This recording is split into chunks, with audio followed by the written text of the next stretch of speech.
Juan Fariña, de Baldomero Lillo. Sobre el pequeño promontorio que se interna en las azules aguas del Golfo, se ven hoy las viejas construcciones de la mina de... Altas chimeneas de cal y ladrillo se levantan sobre los derruidos galpones que cobijan las maquinarias, cuyas piezas roídas por el orín descansan inmóviles sobre sus basamentos de piedras. Los émbolos ya no avanzan ni retroceden dentro de los cilindros, y el enorme volante detenido en su carrera parece la rueda de un vehículo atascado en aquel hacinamiento de escombros carcomidos por el tiempo. En lo más alto, dominando la líquida inmensidad, la cabría destaca las negras líneas de sus maderos entrecruzados en el fondo azul del cielo como una cifra siniestra y misteriosa. En las agrias laderas, las casas de los obreros muestran sus techos hundidos, y por los huecos de las puertas y ventanas, arrancadas de sus goznes, se ven blanqueadas paredes llenas de grietas de las desiertas habitaciones. Algunos años atrás ese paraje solitario era asiento de un poderoso establecimiento carbonífero, y la vida y el movimiento animaban esas ruinas, donde no se escucha hoy otro rumor que el de las olas, azotando los flancos de la montaña. Densas columnas de humo se escapaban entonces de las enormes chimeneas, y el ruido acompasado de las máquinas, junto con el subir y bajar de los ascensores en el pique, no se interrumpía jamás. Mientras, allá abajo, en las habitaciones escalonadas en la falda de la colina, las voces de las mujeres y los alegres gritos de los niños se confundían con el ruido del mar en aquel sitio siempre inquieto y turbulento. En una mañana de enero, en tanto que la máquina lanzaba sus jadeantes estertores y las blancas volutas del vapor se desvanecían en el aire tibio, convirtiéndose en lluvia finísima, un hombre subía por el camino en dirección a la mina. Era de elevada estatura y por su traje, cubierto por el polvo rojo de la carretera, parecía más bien un campesino que un obrero. Un saco atado con una correa pendía de sus espaldas y su mano derecha empuñaba un grueso bastón, con el que tanteaba el terreno delante de sí. Muy en breve aquel desconocido se encontró en la plataforma de la mina, donde pidió lo llevaran a presencia del capataz.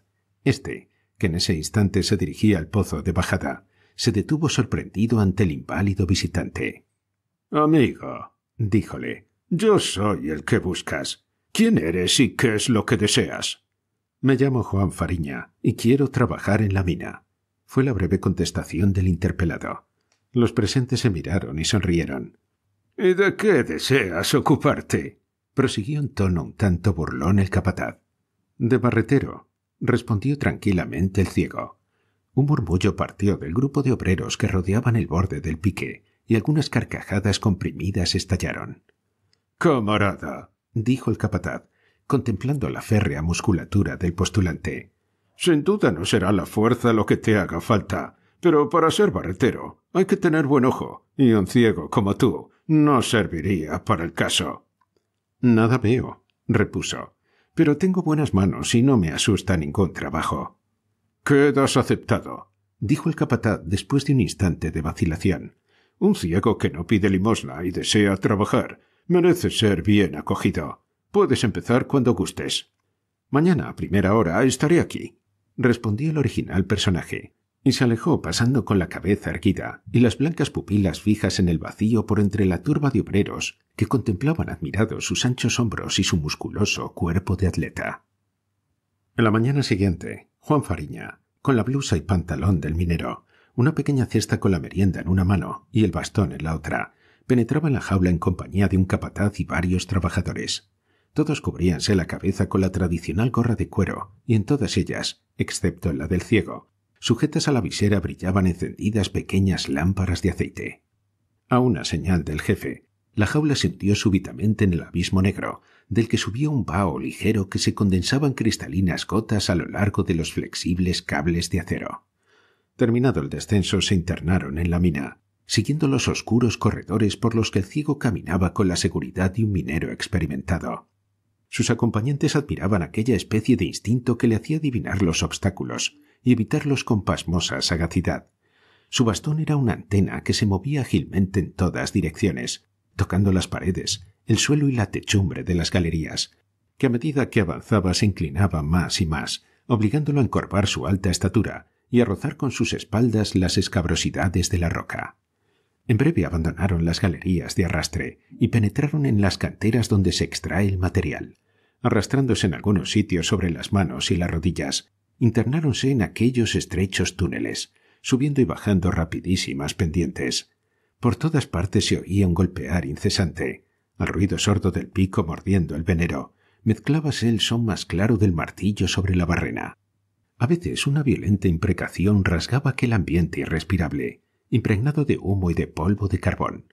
Quejidos hondos y un resople continuo de bestias fatigadas salían de aquellos agujeros en medio de las tinieblas, en las que aparecían y desaparecían las luces fugitivas de las lámparas, como fuegos fatuos en las sombras de la noche. Después de media hora de penosa marcha se detuvieron ante una pequeña excavación abierta en la avena. De forma rectangular, muy baja y angosta, medía apenas 1 metro de alto, y en sus negras paredes, heridas por los rayos mortecinos de las lámparas, las agudas aristas del carbón tomaban tintes azulados y brillantes.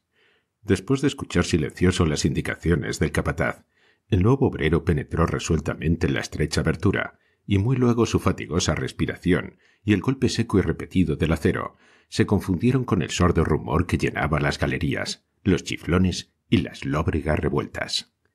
Desde aquel día quedó Fariña incorporado al personal de la mina, conquistándose muy luego la reputación de obrero inteligente y valeroso. La deferencia con que era tratado por los jefes y su carácter huraño y retraído le enajenaron las simpatías de sus camaradas, quienes no podían comprender que aquel ciego prefiriese los trabajos y miserias del minero a la vida libre y sin afanes del mendigo. Aquello no era natural y debía encerrar algún misterio. Intrigados, vigiláronlo estrechamente, escudriñando sus pasos y sus menores acciones. Su pasado fue objeto de una minuciosa pesquisa que no dio resultado alguno. Nadie sabía quién era ni de dónde venía, y respecto de la ceguera, las opiniones estaban divididas. Había quienes aseguraban que aquellas inmóviles pupilas cubiertas de una tela blanquecina arrojaban en la oscuridad destellos fosforescentes como los del gato, y que aquel ciego no lo era, sino en pleno día, a la luz del sol. Otros, y eran muy pocos, sostenían lo contrario, y para aclarar el punto, sometían al infeliz a las más bárbaras pruebas. Ya era una vagoneta volcada en medio de la vía, que le interceptaba el paso, o un madero atravesado a la altura de su cabeza, contra el cual chocaba violentamente, mientras alambres invisibles se enredaban entre sus piernas y lo derribaban en el lodo negro y viscoso de las galerías. El tiempo transcurría, y el desconocido obrero apasionaba cada vez más los ánimos dentro de la mina. Extraños rumores empezaron a circular acerca de su trabajo en las canteras de extracción.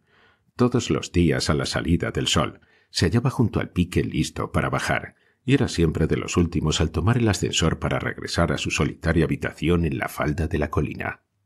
Durante aquellas 15 horas de ruda faena, arrancaba del filón un número de vagonetas superior al mínimo reglamentario.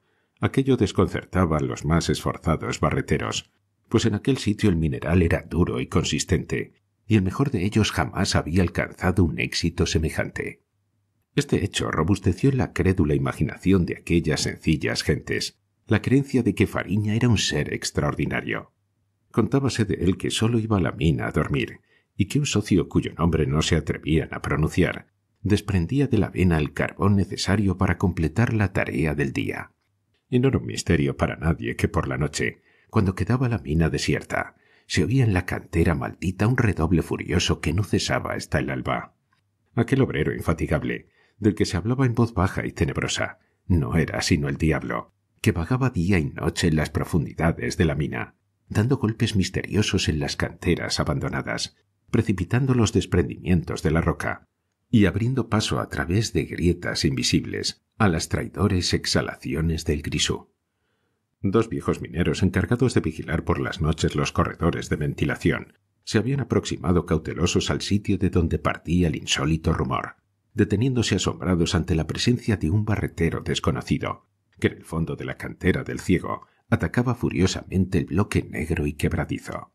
Un chorro de grisú encendido que brotaba de una grieta del techo esparcía una claridad de incendio en derredor del fantástico personaje, delante del cual la hulla lanzaba reflejos extraños y sus caprichosas facetas resplandecían como azabache pulimentado ante la llama azulada del temible gas. Los testigos de aquella escena veían amontonarse el carbón con asombrosa rapidez delante del incógnito y nocturno obrero, cuando de pronto un pedazo arrancado con fuerza del innoble bloque derribó 2 trozos de madera de revestimiento apoyados en la pared, los que al caer el uno sobre el otro formaron por una extraña casualidad una cruz en el húmedo suelo del corredor. Un terrible estallido atronó la bóveda y una ráfaga de aire azotó el rostro de los 2 obreros clavados en el sitio por el espanto, desapareciendo súbitamente la infernal visión. A la mañana siguiente ambos fueron encontrados desvanecidos en el fondo de una galería mal ventilada, y desde ese instante nadie dudó en la mina de que un tenebroso pacto ligaba al aborrecido ciego con el espíritu del mal.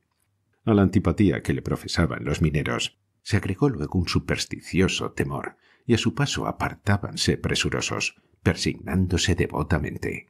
Sus vecinos en la cantera abandonaron sus labores trasladándose a otro sitio, y el carretillero encargado del arrastre de las vagonetas se negó a efectuar ese trabajo, viéndose obligado Fariña, para no abandonar la faena, a ser barretero y carretillero a la vez. Sea por aquel exceso de trabajo, cuya abrumadora fatiga hubiera quebrantado la más robusta constitución, o por otra causa desconocida, su taciturnidad aumentó de día en día, y su musculoso cuerpo fue perdiendo poco a poco aquel aspecto de fuerza y de vigor que contrastaba tan noblemente con la débil contextura de los mineros, esos proscritos del aire y de la luz, que llevan impresa en sus rostros de cera la nostalgia de los campos alumbrados por el sol. Un decaimiento visible se operaba en él, y los obreros que lo observaban atribuíanlo a que el término del nefando pacto debía de estar próximo, y era una verdad no discutida, que un suceso extraordinario de que tal vez iban a ser en breve testigos se preparaba dentro de la mina, dando más fuerza a aquellas suposiciones de la conducta cada vez más extraña del ciego.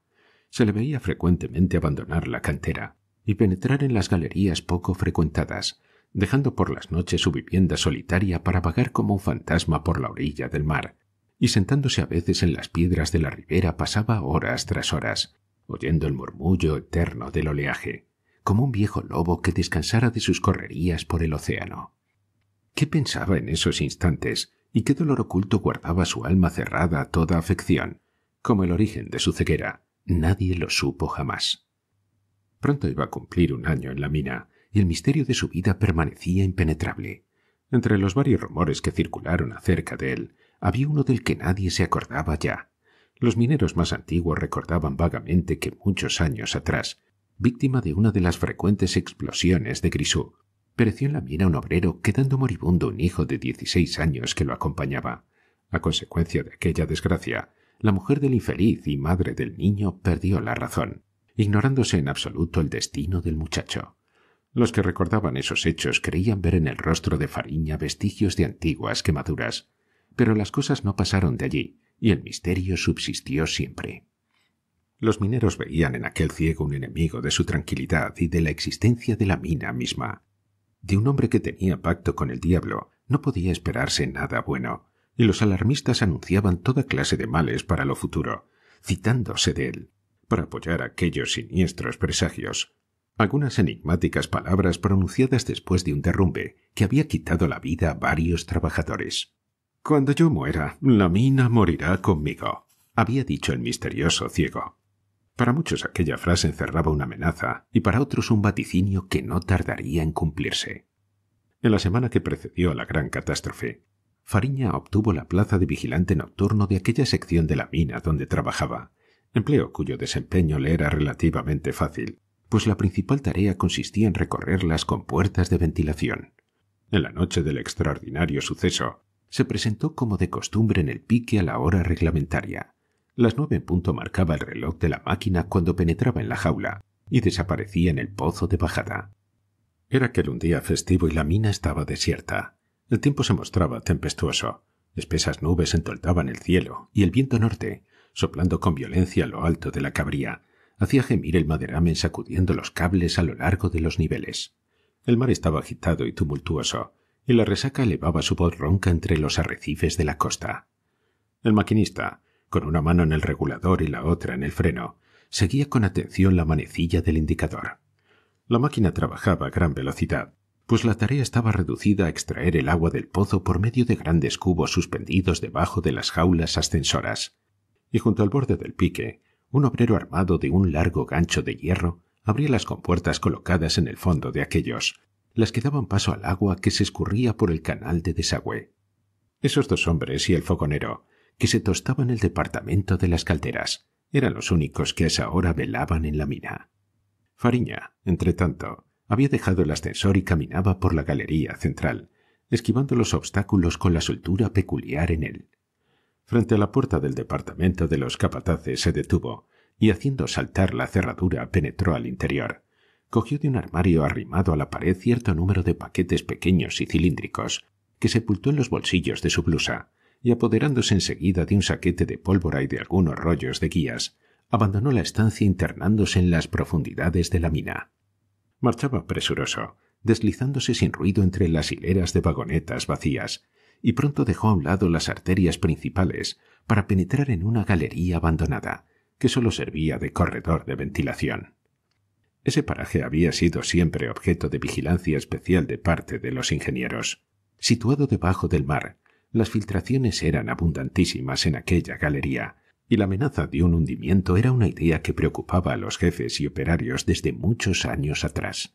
A través de la delgada capa de terreno llegaban hasta aquel sitio los rumores misteriosos del océano, percibiéndose distintamente el ruido de las palas de las hélices que azotaban las olas, pues la galería cortaba oblicuamente la ruta de los vapores que tocaban en el puerto.